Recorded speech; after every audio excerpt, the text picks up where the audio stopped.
Assalamualaikum warahmatullahi wabarakatuh. Yang saya hormati anak-anakku sekalian, semoga sehat selalu. Alhamdulillah, pada pagi hari ini kita masih diberikan kesehatan jasmani dan rohani. Mudah-mudahan kita selalu mendapatkan rahmat dari Allah Subhanahu wa Ta'ala. Salawat salam mari kita sanjung agungkan kepada baginda Nabi besar Muhammad Sallallahu Alaihi Wasallam. Mudah-mudahan kita mendapatkan syafaatul uzma di yaumil qiyamah.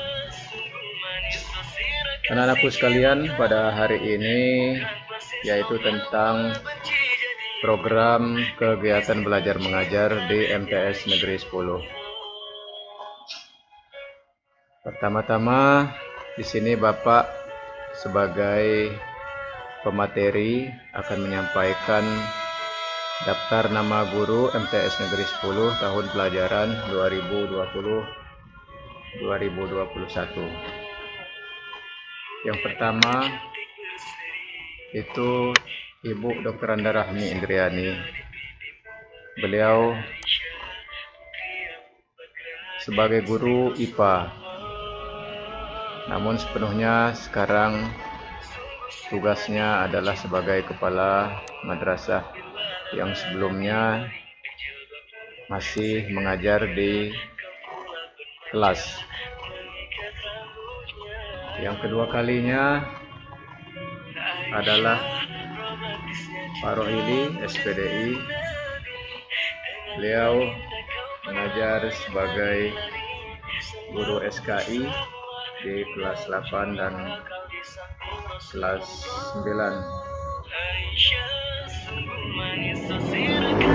Dan tugas tambahan sebagai wakil kepala madrasah bidang kurikulum. Yang ketiga Ibu Sukisni. Beliau mengajar IPA kelas 9 dan tugas tambahannya sebagai wakil kepala madrasah bidang humas. Yang keempat Bapak Arif Triyono Putro, SPD. Beliau mengajar PKN kelas 8 dan kelas 9 dan tugas tambahan sebagai wakil kepala madrasah bidang kesiswaan. Selanjutnya yang kelima Ibu Dr. Anda Siti Fatimah MSI.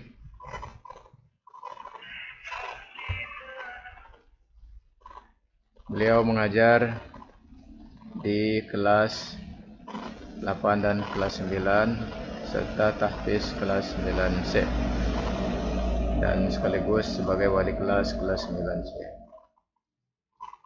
Kemudian Bapak Dr. Andes Supriyatna.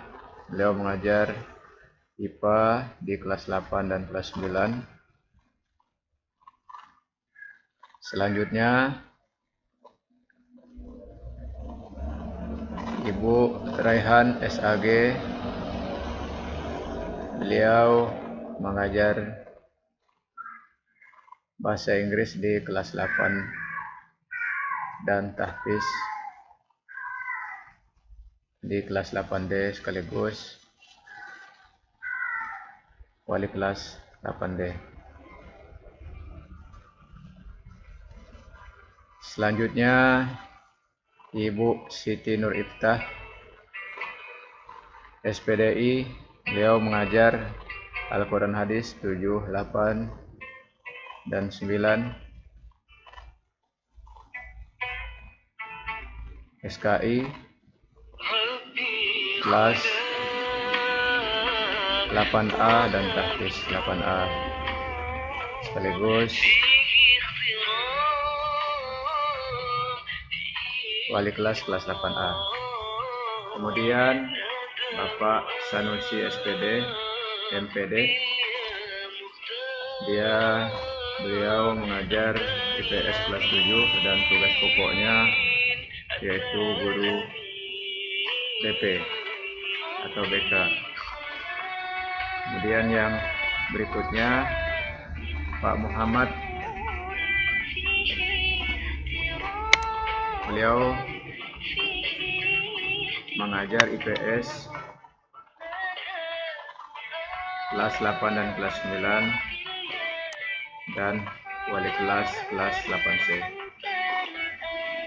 Selanjutnya Ibu Nuning Sriwidadi SPD, beliau mengajar bahasa Indonesia kelas 8 CD dan kelas 9 dan wali kelas 9D. Selanjutnya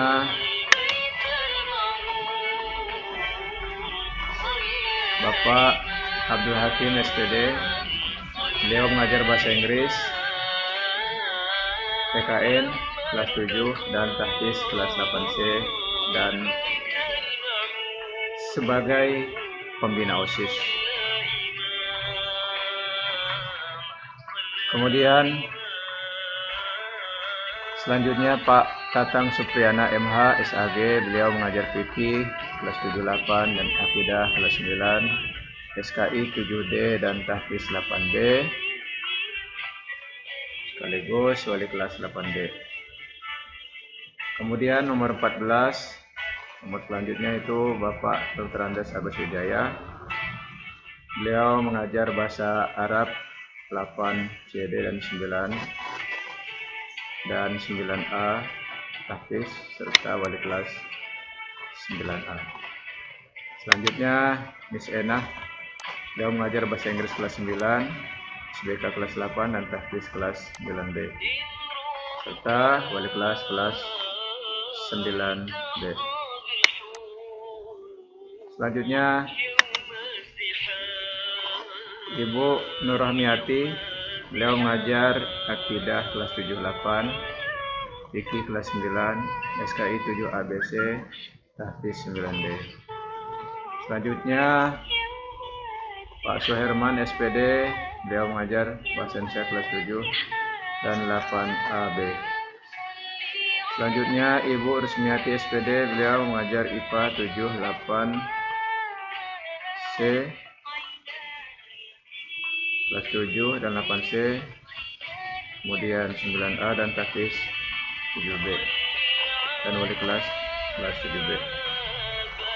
Kemudian Bapak Ahmad Syakur LN SPDI, beliau mengajar bahasa Arab kelas 7 dan 8AB tambah tahfiz 7A PKN 8AB dan wali kelas 7A. Kemudian Bapak Adityo Diwangga SPD, beliau mengajar olahraga dan SBK kelas 7. Yang berikutnya Bapak Nuryadi ST, beliau mengajar prakarya 7, 8 dan 9 dan SBK kelas 9, tahfiz 7C dan wali kelas 7C. Selanjutnya yang terakhir yaitu Ibu Cindy Auliana Putri SPD, beliau mengajar matematika dan tahfiz 7D. Kemudian di sini akan Bapak sampaikan KKM atau kriteria ketuntasan minimal KBM itu di kelas 7, 8 dan 9. Tolong diperhatikan untuk kelas 7. Jadi ada standar minimalnya belajar di MTS 10. Yang pertama, mata pelajaran Al-Quran Hadis 75 KKM-nya untuk kelas 7, Akidah Akhlak 75, Fikih 75, SKI 75, PKN 75, Bahasa Indonesia 75, Bahasa Arab 75, Bahasa Inggris 75, Matematika 76, IPA 75, IPS 75, Seni Budaya 78, PJOK 78, prakarya 78, tahfiz 75. Di KKM kelasnya, KKM sekolah itu 75. Karena lebih dari 50 maka 76 KKM.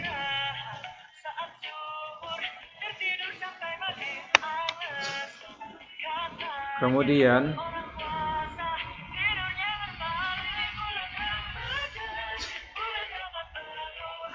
Bapak akan jelaskan tentang jadwal mata pelajaran. Mungkin pelajaran ini sudah disampaikan oleh Bapak Ibu wali kelas, namun perlu dipahami, dicermati baik-baik. Misalkan hari Senin itu kodenya 8, 22, 12, 19 misalkan. Itu 7A, 7B, 22, 8, 21, 13. Nah, 7C, 13, 20, 88, 21 untuk kelas 7D, 21, 12, 16, 13, 20. Maka perhatikan di sini, kode nomor 8 itu adalah Ibu Siti Iftah. Jadi pelajarannya ada akidah, ada SKI, ada tahfiz. Misalkan Pak Tatang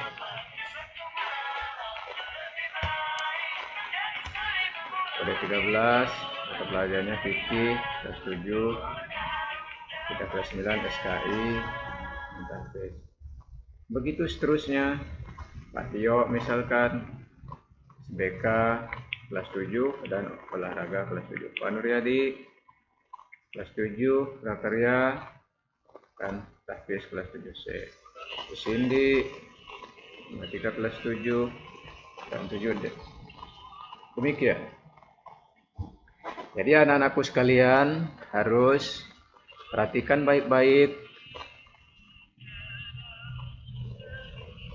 jadwal yang sudah diberikan oleh wali kelas atau sedang akan diberikan. Kemudian di sekolah kita MTS 10 itu ada aturan nanti ketika sudah belajar memiliki patokan layak naik kelas atau tidak.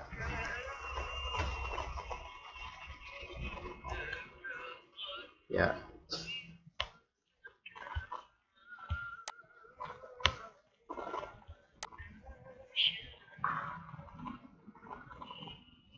Jadi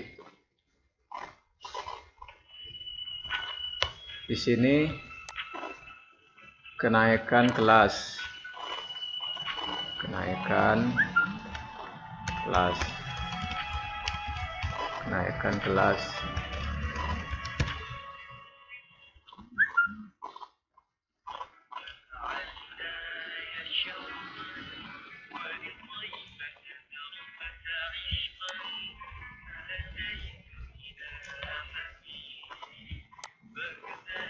kelas sesuai buku 1 atau kurikulum MTS 10. Yang pertama, lihat dia belajar selama 1 tahun, nanti ada kenaikan. Apa kriteria naik atau tidaknya? Pertama, peserta didik dinyatakan naik kelas setelah menyelesaikan seluruh program pembelajaran pada 2 program semester atau program-program yang sekarang PJJ di kelas yang diikutin. Kelas 7 ya kelas 7, 88, 99. Kedua, terdapat nilai di bawah KKM maksimal 3 mata pelajaran untuk seluruh kompetensi dasar tiap mata pelajaran. Jadi KKM tadi sudah Bapak jelaskan, KKM Kornadis, fikih, dan SKI misalkan 75. Ternyata ada beberapa pelajaran ada 4 pelajaran tidak mencapai angka 75 nilainya, maka belum layak naik kelas.